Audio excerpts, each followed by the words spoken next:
Warahmatullahi wabarakatuh. Waalaikumsalam warahmatullahi wabarakatuh. Baik, sebelum kita memulai pelajaran pada hari ini, saya persilakan ketua kelasnya untuk membaca doa terlebih dahulu. Kepadanya saya persilakan. Sama-sama membaca doa belajar. Doa dimulai. Doa selesai. Puji syukur kita panjatkan atas kehadirat Allah Subhanahu wa Ta'ala, atas berkat rahmat-Nya lah sehingga kita bisa berkumpul di tempat yang mubarakah ini dalam keadaan sehat walafiat. Tak lupa kita kirimkan salawat serta salam kepada Nabiullah Muhammad SAW, di mana beliaulah yang membawa kita dari zaman kebodohan menuju zaman kepintaran seperti saat sekarang. Baik, Ibu akan mengabsen ya.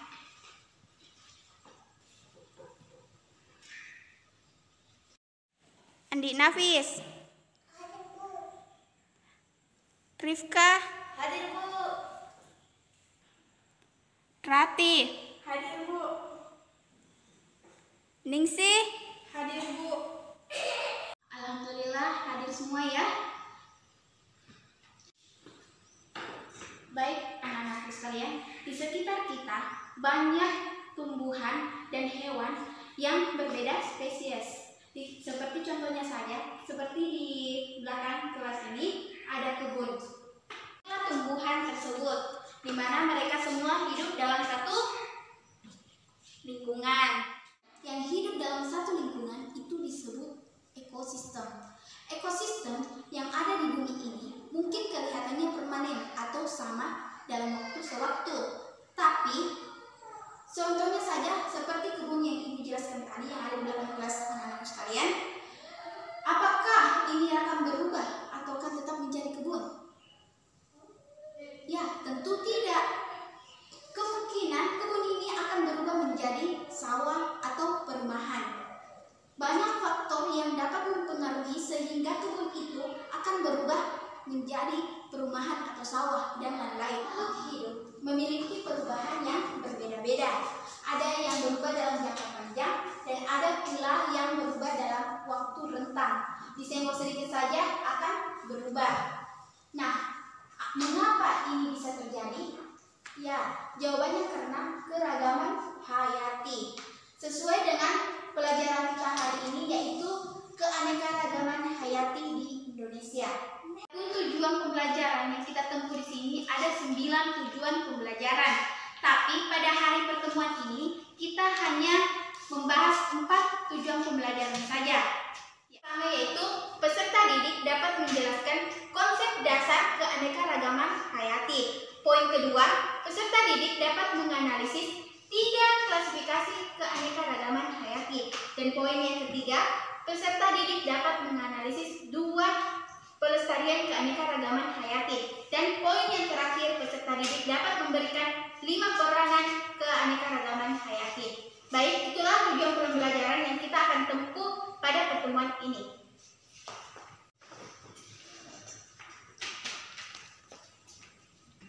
Baik, anak-anakku sekalian bisa buka bukunya pada halaman 78 bab 3 tentang keanekaragaman hayati.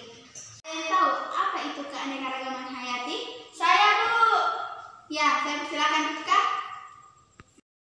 Keanekaragaman hayati adalah ketersediaan keanekaragaman sumber daya hayati. Sumber daya hayati tersebut berupa jenis maupun kekayaan plasma nutfah, yaitu keanekaragaman genetik, keanekaragaman antar jenis, dan keanekaragaman ekosistem. Yang sudah dikatakan oleh dari Rifka, kita beri aplaus.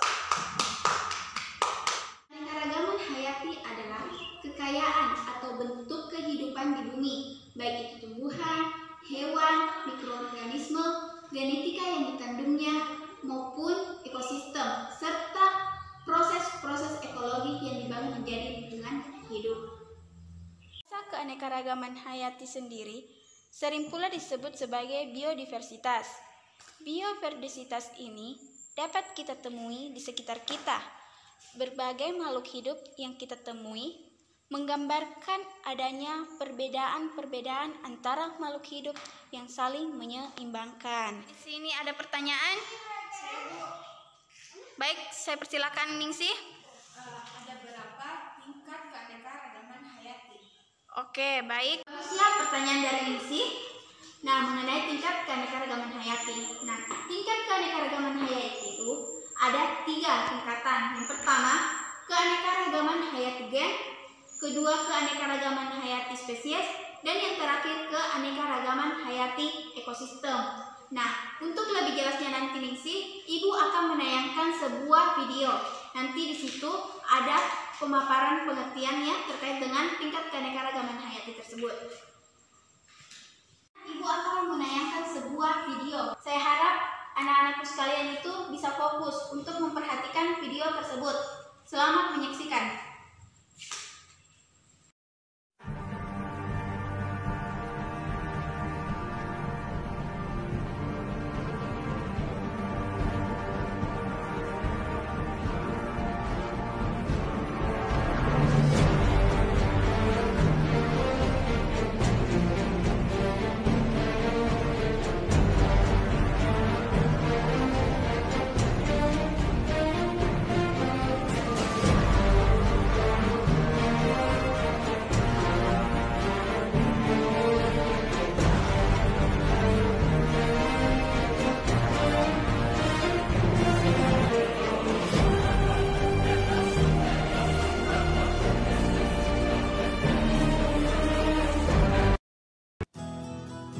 Halo guys, saya di sini akan menjelaskan tentang gambaran umum keanekaragaman hayati dan cara pelestariannya. Secara geografis, Indonesia terletak di antara benua Asia dan benua Australia yang mempunyai keadaan biogeografi berbeda. Hal tersebut berpengaruh terhadap keanekaragaman hayati yang dimiliki Indonesia. Keanekaragaman hayati dapat diartikan sebagai banyaknya jumlah spesies, flora dan fauna yang ada pada suatu tempat. Bukan hanya tentang banyaknya jumlah spesies, tetapi juga tentang keanekaragaman ekosistem dan habitat serta proses yang terjadi di dalamnya. Diperkirakan sekitar 35.000 jenis flora dan 40.000 jenis fauna berada di Indonesia. Mereka banyak ditemukan di berbagai ekosistem di wilayah Indonesia, seperti ekosistem hutan, ekosistem padang rumput, ekosistem pantai, ekosistem darat, maupun ekosistem air yang membentang 5.200 km sepanjang garis khatulistiwa. Indonesia dibagi menjadi 3 wilayah, yakni Indonesia bagian barat, Indonesia bagian tengah, dan Indonesia bagian timur. Antara paparan Sunda dan wilayah perairan terdapat garis khayal yang membatasi flora dan fauna di Indonesia. Garis tersebut disebut dengan garis Wallace, sedangkan garis khayal yang membatasi flora dan fauna perairan dengan paparan Sahul disebut garis Weber. Nama kedua garis khayal tersebut diambil dari nama penemunya, yaitu Alfred R. Wallace dan Max Weber. Karena alasan tersebutlah Indonesia dijuluki dengan negara mega biodiversity, karena Indonesia memiliki keanekaragaman hayati yang sangat tinggi. Dari berbagai penelitian menyatakan bahwa Indonesia merupakan negara kepulauan terbesar dan kurang lebih 10% kehidupan jenis makhluk hidup di muka bumi ini ada di Indonesia. Hutan tropis Indonesia menempati urutan ketiga sebagai yang terbesar setelah Brazil dan Zaire. Nah, setelah saya memaparkan gambaran umum tentang keanekaragaman hayati, kalian akan mendapatkan materi yang lebih lengkap lagi tentang Klasifikasi keanekaragaman hayati terbagi atas 3, yaitu keanekaragaman tingkat genetik, keanekaragaman tingkat spesies, dan keanekaragaman tingkat ekosistem.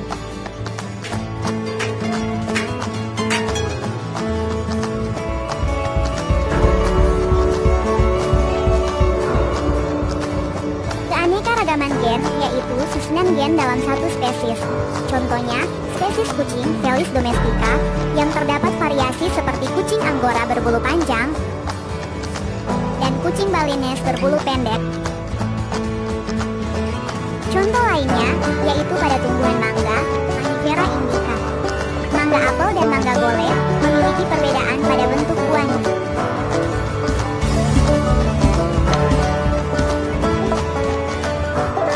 Keanekaragaman spesies ialah perbedaan-perbedaan pada berbagai jenis makhluk hidup di suatu tempat.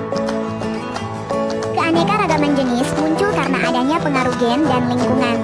Contohnya, kacang hijau, Phaseolus radiates, dan kacang buncis, Phaseolus vulgaricus.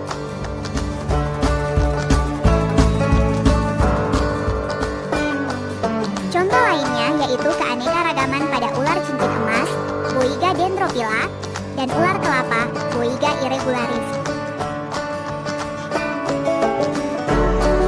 Keanekaragaman ekosistem. Ekosistem adalah kesatuan antara makhluk hidup biotik dengan lingkungan abiotik, di mana terjadi hubungan timbal balik antar keduanya. Contohnya, ekosistem hujan tropis, ekosistem gurun, ekosistem pantai, dan ekosistem padang rumput. Semakin tinggi keanekaragaman jenis pada suatu daerah, maka semakin stabil ekosistem daerah tersebut.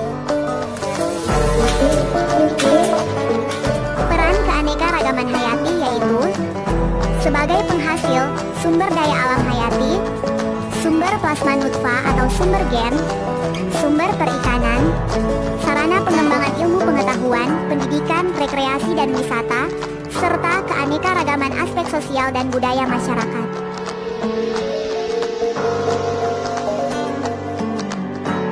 Pelestarian keanekaragaman hayati terbagi menjadi 2, yaitu in situ dan ex situ. In situ adalah pelestarian yang dilakukan di lingkungannya, seperti kebun koleksi yang mengoleksi berbagai jenis hewan atau tumbuhan yang asalnya berbeda. Contohnya, cagar alam tangkoko. Ex situ adalah pelestarian yang dilakukan di luar habitat dan dipelihara di tempat lain. Contohnya, kebun binatang.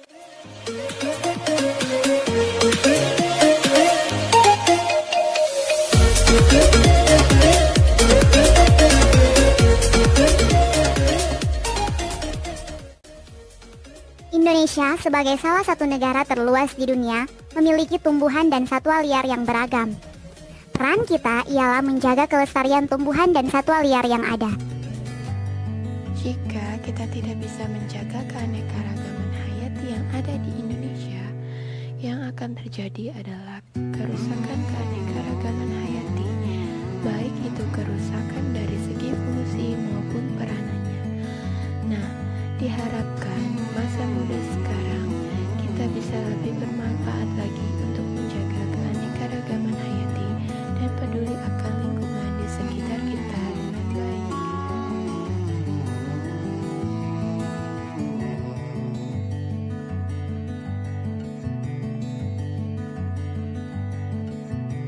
Setelah penayangan video tadi, Ibu akan membentuk 2 kelompok, yaitu kelompok pertama Rati dan Rizka, dan kelompok yang kedua Ningsi dan Nafis. Akan kelompok 1 bergeser ke arah kanan saya dan kelompok 2 bergeser ke arah kiri saya.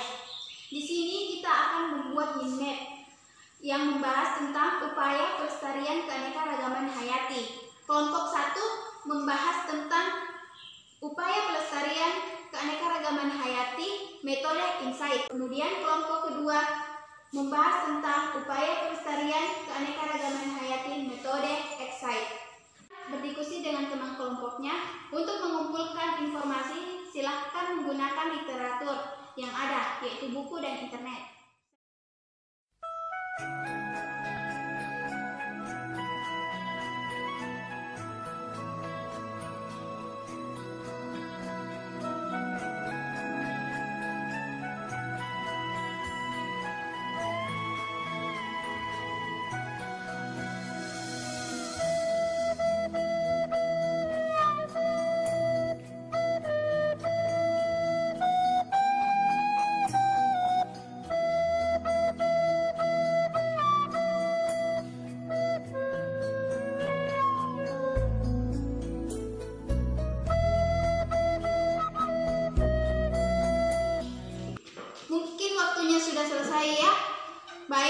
persilakan kelompok 1 untuk naik perwakilan ya, untuk mempresentasikan hasil mimep yang telah dia buat. Saya silakan kelompok 1 naik. Baik, saya akan mempresentasikan hasil mimep saya. Upaya pelestarian keanekaragaman hayati segera in situ. Pelestarian keanekaragaman hayati yang langsung dilakukan di dalam tempat flora dan fauna tersebut berada daerah konservasi Taman Nasional Ujung Putih yang melindungi orang hutan dan beberapa jenis palen. Taman Nasional Ujung Kulon yang melindungi badak bercula, sapu, dan badak Jawa. Itulah presentasi saya. Presentasi dari kelompok 1, kita beri aplaus. Baik, Bribka, silakan duduk. Jadi, kelompok 2 bagaimana? Ada pertanyaan atau sanggahan? Saya, Bu. Silahkan. Bagaimana cara melestarikan suatu spesies langka dan terancam punah? Apakah pelestarian akan dilakukan secara insight? Baik, silahkan kelompok 1 untuk menjawab pertanyaan dari kelompok 2.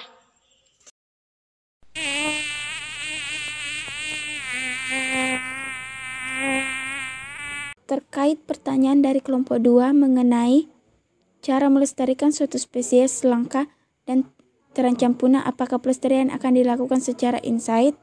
Nah, pelestarian insight itu adalah pelestarian yang dilakukan di tempat asal spesies yang dilestarikan tersebut hidup. Nah, kalau pelestarian excite adalah pelestarian yang dilakukan dengan membawa spesies yang dilestarikan tersebut ke lokasi lain yang khusus. Nah, contohnya kita bisa ambil seperti pelestarian bunga Rafflesia.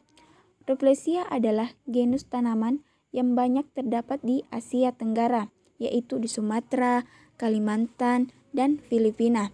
Salah satu spesies di genus adalah Rafflesia arnoldi yang merupakan bunga nasional Indonesia. Karena habitat asal dari bunga ini di hutan Sumatera terancam penebangan liar, maka dapat digunakan cara pelestarian excite dengan membawa bibit ke lokasi pelestarian seperti di Kebun Raya Bogor. Baik, dari penayangan video serta diskusi, ada yang bisa menyimpulkan? Siapa? Saya, Bu. Keanekaragaman hayati adalah kekayaan atau bentuk kehidupan di bumi, baik tumbuhan, hewan, mikroorganisme, genetika yang dikandungnya, maupun ekosistem, serta proses-proses ekologi yang dibangun menjadi lingkungan hidup.